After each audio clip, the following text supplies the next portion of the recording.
안녕하세요. 지극히 작은 자입니다. 원래 오늘은 다른 이야기를 하려고 했는데 이 말씀을 드려야 될 것 같습니다. 전광훈 목사님에 대해 오해하는 분들이 여전히 많음을 보고 있습니다. 저는 그분들을 모두 이해합니다. 왜냐하면 당장 4, 5년 전의 저에게조차도 이제 전광훈 목사님에 대해 그 당시 저가 질문을 받았다면 이제 목사님이 겉으로 보여지는 모습 혹은 들려지는 정보와 소문에 무게중심을 두고서는 이제 이렇게 이야기를 할 것 같습니다.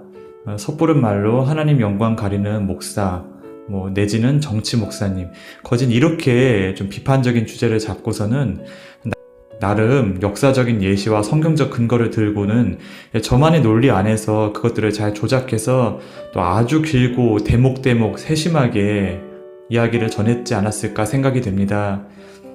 저는 목사님이나 어떤 집단의 우두머리를 일방적으로 추종하는 성향의 사람이 되지 못합니다. 이 방송 서두에서 미리 말씀드리자면 저는 목사님이라는 사람 우상을 만들고자 함이 아니라 이 시대 가운데 하나님께서 전광훈 목사님을 통해 대한민국에 던지는 그 메시지에 귀를 기울이고 그 메시지의 내용을 엄중히 받아야 한다는 것이 우리에게 가장 중요함을 강조하고 싶은 것입니다. 이 고난의 시기, 주님께서 잠깐 주시는 이 연단의 시기가 끝나고 하나님께서 목사님에게 상을 주실진데 그 시기에 정말 만에 하나 목사님께서 하나님보다 자신을 높여버려서 예를 들어서 내가 그때 예수님보다 더 고생했다 혹여나 이런 말씀을 하게 되신다면 그때는 주님 안에서 목사님 안 되십니다. 지금 마음의 중심을 다시 잡으셔야 합니다. 이렇게 꼭 말씀드릴 것까지 각오하고 또한 다짐하고 지금 시기 이 영상들을 올리고 있는 것입니다. 현재 대한민국 역사를 조금 더 거시적인 틀에서 바라본다면 하나님께서 이 마지막 때의 거의 직전에 이른 이 시기에 이 동아시아를 대대적으로 들으시려고 하고 계시는 것입니다. 그래서 이곳에 만연한 사람 우상 숭배, 공산주의 체제를 뿌리 뽑아서 사람들이 경멸의 대상으로 만들기 위해서 지금 이러한 일들이 우리 앞에 놓여있게 된 것입니다. 그 과정에서 용감하고 담대한 성품의 사람을 세워서 주님의 뜻을 펼치고 계시는 것을 우리가 바라보게 되는 것입니다. 제 성품의 기준에서 볼 때도 분명 거칠고 직선적으로 느껴지는 목사님 특유의 표현과 어법이 아니라 그 메시지, 그 핵심에 주목하는 은혜가 저와 여러분 모두에게 있었으면 좋겠습니다. 만약 목사님이 정치적 욕심, 개인적 야심이 있는 분이라면 결코 지금과 같이 처신하지는 않았을 것입니다. 그런 목사님을 주님께서 붙잡아 주시고 또한 사랑하고 계심을 보게 됩니다.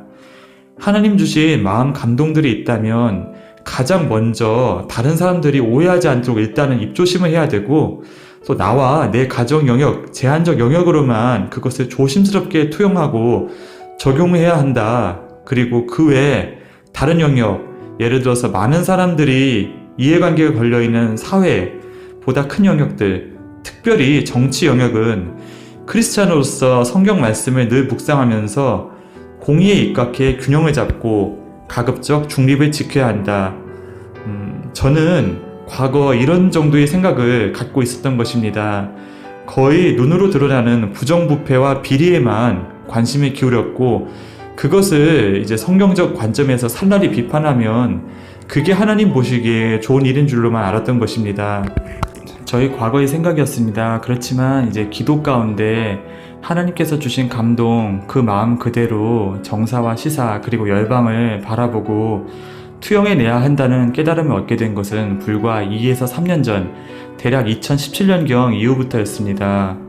그로 인해서 주님 주시는 감동에 대한 저희 이해가 과거에 비해 정말 많이 넓어지게 되었고 저희 관점 또한 많이 바뀌게 되었습니다. 주님께서는 우리 눈에 그리고 사회적으로 겉으로 드러나는 그런 현상보다는 그 동기와 이면 그리고 그런 현상의 참여자로서 우리 개인의 마음의 중심을 우리 생각보다 더욱 세심하게 살피시는 그런 분이셨습니다. 주님, 전광훈 목사님 스타일이 성경에 있습니까? 그분과 같은 스타일로서 주님이 쓰임을 받으신 분이 성경 가운데 실제로 계시는지요? 주님, 지혜가 부족한 제가 잘 깨달아 알 수 있도록 제게 감동을 주십사 짧은 기도 가운데 마음을 드렸습니다. 주님께서 아주 곧바로 주신 감동은 선지자 미가야 그리고 엘리사였습니다. 아합 왕이 미가야를 미워했던 이유가 있습니다. 그가 늘 하나님의 이름으로 바른 대언을 용감하게 했기 때문이기도 하지만 외교와 대외적인 처세술에 능통했던 그 당시 아합 왕의 관점으로 보기에 가뜩이나 직선적이었던 미가야의 어법이 그의 귀에 매우 상스럽게 들렸기 때문이라는 감동을 주시는 것입니다. 우리말 성경에서는 이제 점잖은 궁어체로 표현이 되어 있기 때문에 그 당시 아합 왕이 그를 따르는 군병들 앞에서 선지 미가야의 대언을 듣고 그를 옥에 가두는 과정이 마치 말 다툼처럼 되어 있지만 실제는 그보다 훨씬 더 노골적이고 극단적인 표현들이 오고 갔다는 감동이었습니다. 엘리사 또한 사람들 앞에서 굉장히 강한 성격이었다는 감동을 주셨습니다. 그러나 그의 그런 성품으로 인해 그가 용기와 담대함을 요하는 주님의 영광 드러날 수 있는 여러 일들을 주님의 이름으로 온전하고 아름답게 수행할 수 있었다는 깨달음 또한 주시는 것입니다. 주님, 사도들, 12제자나 순교자분들, 또 쓰임받는 주의 종들, 사람들 무리 앞에서 욕 한 분 없다고 어떤 자매님께서 댓글을 남겨주셨습니다. 주님께 여쭈는 기도를 이렇게 이어가려는데 그렇지 않다는 감동을 아주 강하게 바로 주시는 것입니다. 그럼 나는 무엇이냐는 강한 감동 앞에 저는 순간 아무 말도 더 이어갈 수 없었습니다. 세례 요한이 요단강에서 사람들에게 세례를 주는 모습이 갑자기 지나가면서 한 성경 구절이 떠올랐습니다. 마태복음 3장 7절입니다. 요한이 많은 바리새인들과 사두개인들이 세례 베푸는 대로 오는 것을 보고 이르되 독사의 자식들아 누가 너희를 가르쳐 임박한 진노를 피하라 하더냐. 이어서 주님께서 마태복음 12장을 읽어보라는 마음을 주셨습니다. 34절 독사의 자식들아 라고 일갈하셨던 부분과 39절 악하고 음란한 세대가 표적을 구하나 선지자 요나의 표적밖에는 보일 표적이 없느니라 라고 경책하시는 부분이 바로 눈에 들어왔습니다. 주님께서는 너희가 외치는 그런 욕의 표현이지만 그런 욕의 의미가 아닌 나의 절실하고 안타까운 마음을 담아 말씀하셨다는 감동을 이어서 부연하여 주셨습니다. 바로 베드로 사도의 감동이 또 이어졌습니다.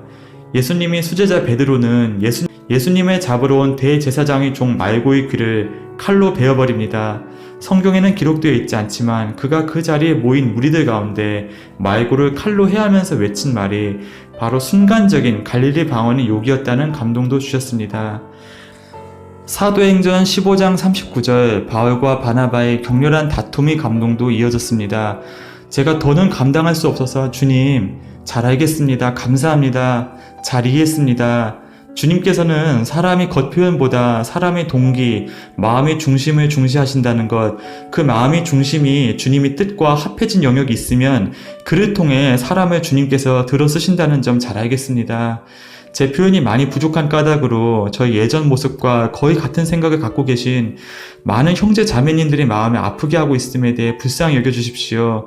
지금 감동을 영상으로 꼭 옮기겠습니다. 이렇게 약속드리지 않을 수 없었습니다. 오늘도 우리는 각자의 기도터에서 내가 속한 나라를 위해서 열방을 놓고 또 기도합니다. 우리 지역사회, 나의 교회, 그리고 나의 가정, 그리고 나 자신의 개인적인 문제를 놓고도 기도합니다. 분명 주님의 인도하심을 통해 시작된 기도이지만 그 기도가 우리가 바로 희망을 가질 만한 유의미한 변화를 당장 일으키지 않는 경우도 있습니다. 모든 상황은 그대로처럼 보이고 오히려 악한 이들의 계획과 뜻이 더 힘있어 보이는 아이러니한 상황, 그 상황 앞에 우리 마음은 찢어집니다.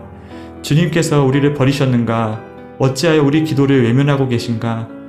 그러나 그 애통의 상황 가운데 이미 주님의 일들이 현재 진행형으로 일어나고 있음을 우리의 좁은 시야와 식견으로는 놓치게 되는 것입니다. 바로 주님께 온전히 영광이 돌아가도록 하기 위함임을 우리는 성경이 많은 사건들을 통해 알 수 있습니다. 또한 그 기도의 시간은 다름 아닌 우리의 중심이 주님 앞에 드러나는 시간입니다. 숨이 막힐 것 같은 어려움을 통해 우리가 어떤 동기로 주님을 찾고 있는가, 우리 마음속에 가지고 있던 가장 깊은 부분이 이러한 극적인 어려움 가운데 드러나는 것입니다. 이러한 어려움 앞에서도 나는 주님을 사랑합니다. 주님이 일하심을 신뢰합니다. 아무것도 일어나지 않고 있다, 변화가 보이지 않고 있다는 나의 이성적 판단보다도, 나의 감각보다도 더 주님을 사랑하고 신뢰합니다. 이러한 마음으로 주님 앞에 설 수 있는 기회가 현 시국을 놓고 간절히 기도하는 우리 중보 기도자들에게 주어지게 되는 것입니다. 주님이 그러한 주님을 신뢰하고 사랑하는 우리 중심을 결코 지나치지 않으실 것을 믿습니다. 삶은, 그리고 역사는 그러한 기도를 통해 바뀌어지게 됩니다. 주님께서 모든 영광 받으실 것입니다. 너무 많이 슬퍼하거나 지나치게 두려워하는 것 모두 주님께서 뜻하신 바가 아님을 기억하십시오. 로마서 16장 20절로 오늘 방송 마무리하겠습니다. 평강의 하나님께서 속히 사단을 너희 발 아래에서 상하게 하시리라. 우리 주 예수의 은혜가 너희에게 있을지어다. 아멘. 아멘.